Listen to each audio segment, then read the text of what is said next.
प्रिय छात्रों, स्वागतम।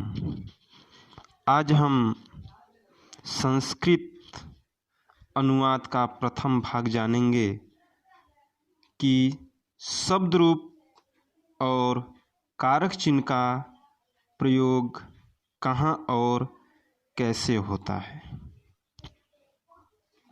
शब्द रूप, जैसा कि हमने पिछले दिनों जाना था कि शब्द रूप में 3 वचन होते हैं: एक वचन, द्विवचन, बहुवचन। एक वचन में एक व्यक्ति का प्रयोग होता है, द्विवचन में 2 लोग का प्रयोग होता है, जहाँ 2 से अधिक होते हैं वहाँ बहुवचन का प्रयोग होता है। अब इधर विभक्तियाँ होती हैं: प्रथमा विभक्ति, द्वितीय, तृतीया, चतुर्थी, पंचमी, षष्ठी, सप्तमी, संबोधन। आज इसका हम प्रयोग जानेंगे और इसका किस प्रकार हिंदी में अर्थ निकलता है इसे हम आप जानेंगे। और कारक चिन्ह, जो हमारा कारक चिन्ह होता है, कारक चिन्ह में भी 7 विभक्ति एक संबोधन होता है। पहला, कर्ता ने कर्म को करण से के द्वारा, संप्रदान को के लिए, अपादान से अलग होने के अर्थ में, संबंध का के की रारेरी, अधिकरण में पर और संबोधन हे हो अरे हो। इसका हम लोग प्रयोग जानेंगे कि शब्द रूप और कारक चिन्ह का प्रयोग कैसे होता है और किसी भी शब्द का अर्थ कैसे निकलता है। तो आज हम ये जानते हैं। तो देखिए,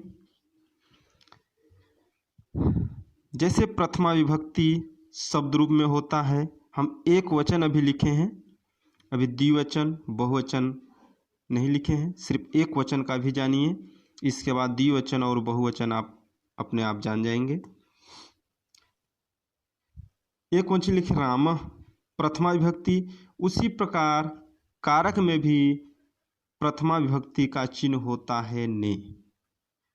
तो प्रथमा विभक्ति का संबंध हम प्रथमा से करेंगे, द्वितीय विभक्ति का संबंध द्वितीया से करेंगे, तृतीय विभक्ति का संबंध तृतीया से करेंगे, चतुर्थी विभक्ति का संबंध चतुर्थी से करेंगे, पंचमी विभक्ति का संबंध पंचमी से करेंगे, षष्ठी का संबंध षष्ठी से, सप्तमी का संबंध सप्तमी से और संबोधन है। ये राम का शब्द रूप है। जैसे हम इसी को जान लेते हैं, ये संस्कृत के शब्द हैं, राम का शब्द रूप है। तो राम के आगे 2 बिंदी है, इसे जब हम हिंदी बनाएंगे तो राम, और इसके आगे जो कारक चिन्ह है उसे हम लिख देंगे राम ने। राम ने अर्थात किसी भी शब्द के आगे अगर 2 बिंदी रहे उसके आगे ने का प्रयोग होगा। एक वचन है इसलिए राम ने। आगे जानते हैं रामम। मूल शब्द राम है, इसके आगे म में हलंत लगा हुआ है, अर्थात जब इसे हम हिंदी बनाएंगे तो म हट जाएगा। मूल शब्द यह किसका शब्द रूप है? राम का। तो राम लिख दिए। राम के आगे द्वितीय भक्ति में कारक चिन्ह होता क्या है? कर्म को। तो इसके आगे हम लिख देंगे राम को, अर्थात रामम का अर्थ होता है राम को। उसी प्रकार किसी भी शब्द संज्ञा के आगे म हो तो उसके आगे हम को का प्रयोग करेंगे। उसी प्रकार तृतीया का प्रयोग तृतीया से, चतुर्थी का प्रयोग चतुर्थी से, पंचमी का पंचमी से। जैसे यहाँ रामस्य है, रामस्य, रामस्य मूल शब्द राम है, उसके आगे स या जुड़ा हुआ है।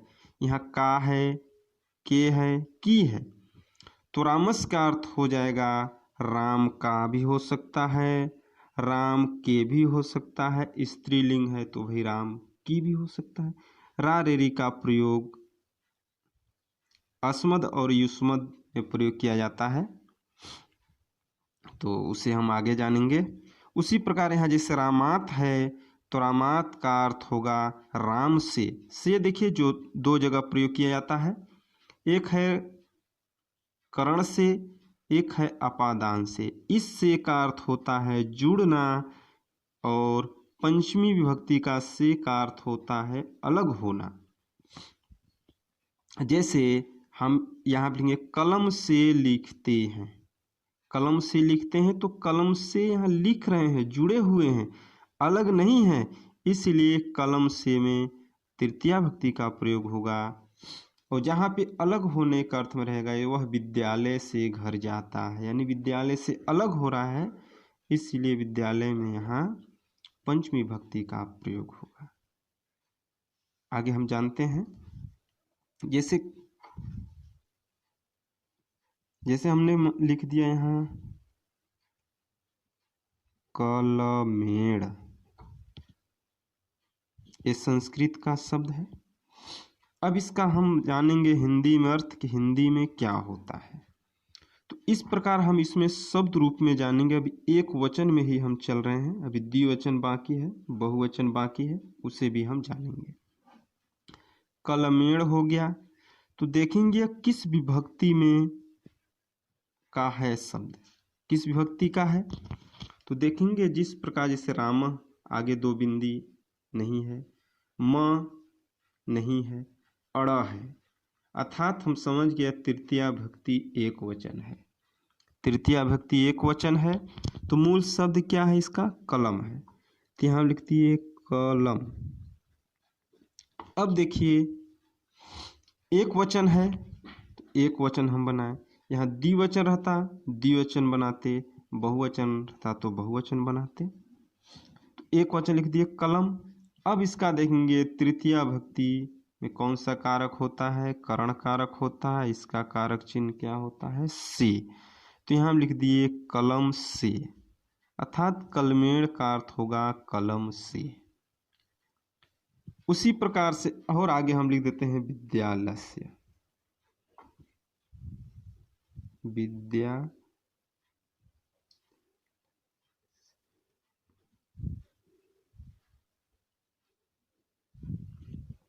विद्यालय से लिख दिए विद्यालय। इसका अर्थ हम जानेंगे कि विद्यालय का क्या अर्थ होगा। इसे देखेंगे किस विभक्ति में पकड़ा रहा है, किसी एक का हम याद कर लेते हैं, एक के अनुसार सभी का वह होता है। तो जैसे यहाँ रामस्य है उसी प्रकार यहाँ हो गया है विद्यालय से, एक वचन है इसलिए एक वचन ये भी है, तो विद्यालय का हम एक वचन बनाएंगे तो यहाँ हो जाएगा विद्यालय। अब षष्ठी भक्ति में कारक चिन्ह होता क्या है, का, के, की। तो यहाँ जैसा वाक्य रहेगा उसके अनुसार का स्त्रीलिंग रहेगा तो की लिख देंगे, तो यहाँ क्या हो जाएगा विद्यालय का। उसी प्रकार यहाँ बहुवचन जैसे एक हम जान जाते हैं, सप्तमी भक्ति में होता है रामे, रामयो, रामेशु, रामे, रामयो, रामेशु। जैसे गृह माने घर होता है। अब इसका हम यहाँ शब्द आ गया गृहेशु, गृहेशु आ गया, गृहेशु हो गया। तो रामे, रामयो, रामेशु, हम जानते हैं कि यहाँ क्या होता है रामेशु, यानी मूल शब्द राम है, एक मात्रा और सु लगा हुआ है। इसी प्रकार गृह माने घर होता है, एक मात्रा और सु लगा हुआ है।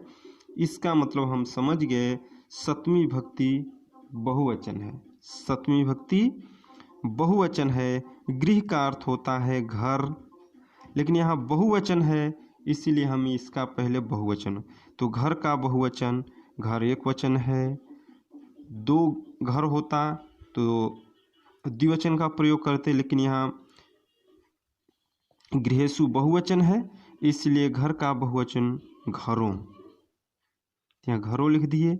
अब इसमें सप्तमी भक्ति का कारक चिन्ह क्या होता है, में, पर। तो पर होगा नहीं, पर का अर्थ वहाँ प्रयोग किया जाता है कि घर के ऊपर, तो में, तो यहाँ हो जाएगा घरों में। तो इस प्रकार से बच्चों शब्द रूप और कारक चिन्ह का प्रयोग होता है, यानी कारक शब्द रूप और कारक चिन्ह कोई भी शब्द रूप हो सभी का इसी प्रकार से शब्द रूप और कारक चिन्ह का सीधा संबंध होता है। किसी का आप प्रयोग कर लें। अब एक वचन, द्विवचन, बहुवचन तो जानते ही होंगे। एक व्यक्ति के लिए एक वचन का प्रयोग किया जाता है, दो के लिए द्विवचन, दो से अधिक जितना भी अधिक हो वो बहुवचन का प्रयोग किया जाता है। अब एक वचन, द्विवचन, बहुवचन तो आपको याद करना ही होगा। तो मुझे विश्वास है कि सभी लोग कॉपी भी बना लिए होंगे और कॉपी में लिख भी लिए होंगे और सभी लोग याद भी करते जा रहे होंगे। इस प्रकार से सभी लोग कॉपी में नोट बना लेंगे और किसी भी कोई भी शब्द रूप हो तो सभी शब्द रूप का याद करते जाएंगे। जैसे हम किसी का कोई पुस्तक से शब्द रूप ले लेते हैं। जैसे यहाँ पिता का है, पिता, पितरो, पित्र। पिता मतलब पिता, पितरो माने दो पिता, पित्र माने बहुत से पिता। तो इसके पहला का जो कारक चिन्ह क्या होता है? ने। तो यहाँ होगा पिता ने, दो पिता ने, बहुत से पिता ने। अब पितरम, कोई बोले पितरम का क्या अर्थ होगा? पितरम, तो पिता का शब्द रूप चल रहा है, इसलिए म को हटा देंगे और पिता और द्वितीय भक्ति का कारक चिन्ह होता है कर्ता ने, कर्म को, इसलिए इस पितरम का अर्थ हो जाएगा पिता को। दो पिता को, पितृन मतलब बहुत से पिताओं को, पित्रा मतलब पिता से। इस प्रकार से कोई भी शब्द रूप हो सभी शब्द रूपों का इसी प्रकार से अर्थ निकलता है। कोई भी आप जैसे यहाँ राजा का ले लेते हैं। जैसे यहाँ षष्ठी भक्ति है राज्ञा, राज्ञा का अर्थ होगा राजा का, क्योंकि षष्ठी भक्ति एक वचन है इसीलिए इसका अर्थ होगा राजा का। ये राजा का शब्द रूप है तो राजा का। चतुर्थी भक्ति है राज्ञे, चतुर्थी भक्ति का कारक चिन्ह होता है को के लिए, राजा के लिए। एक वचन है, द्विवचन है तो द्विवचन का बोध होता, बहुवचन है तो बहुवचन को। तो इस प्रकार बच्चों शब्द रूप और कारक चिन्ह का प्रयोग होता है।